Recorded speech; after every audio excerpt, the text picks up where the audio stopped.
Madam Speaker, I have an amendment at the desk. The clerk will report the amendment. Amendment offered by Ms. Hanabusa of Hawaii. Page 13, line 2, after the dollar amount, insert increase by $1,600,000. Page 32, line 4, after the dollar amount, insert reduced by $1,900,000. Gentlelady from Hawaii, recognized for 5 minutes. Thank you, Madam Speaker. First, I'd like to say that this is a bipartisan amendment. Congressman Young from Alaska has joined in the amendment, as well as Congresswoman Bordalio and Congressman Sablon.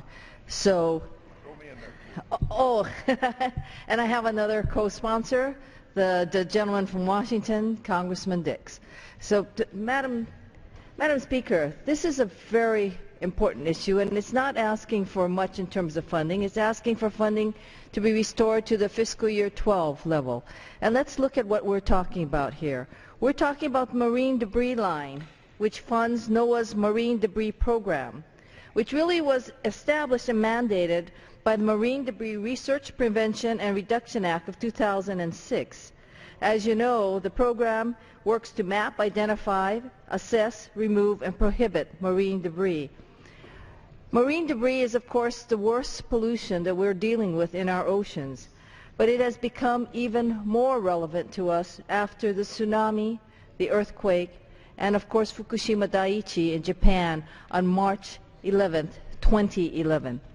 And we have, I'm sure, all sat there in amazement as reports have been made of a soccer ball being found, I believe, in Alaska and a motorcycle in Canada.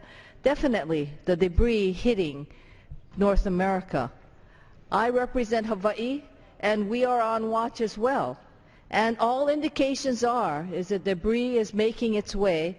It'll hit the northern Hawaiian Islands maybe in the later part of this year, but definitely we expect that the coast will be hit by 2013, as well as Hawaii and other islands. And think about what this means. You're not talking about a ship.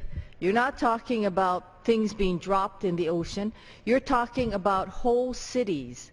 I'm sure we can all recall seeing that in Japan, the tsunami coming in and wiping out cities. And think about where that went. I think the problem that many of us have is that we stand there in awe of what happens, but we don't think about what the consequences are. And the consequences here are major. That is floating in the ocean, and it is making its way to us.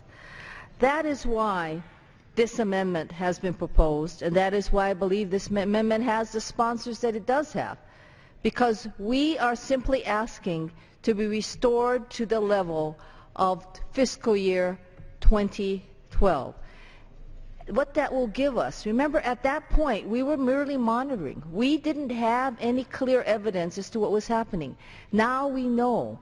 All this does is say restore it to at least that level so that the marine debris program can do its work and map, identify, assess, remove, and prohibit more marine debris from hitting our shores. Think about the consequences for us. Madam Speaker, that is why I ask that we all support this amendment, and on page 13, line 2, increase the amount by $1,600,000 just to the fiscal year 2012 level. I yield back the balance of my time. Gentlelady yields back her time. Question is on the amendment offered by the gentlelady from Hawaii. Those in favor will signify by saying aye. Opposed will say no. In the opinion of the chairs, the ayes have it, and the amendment is agreed to.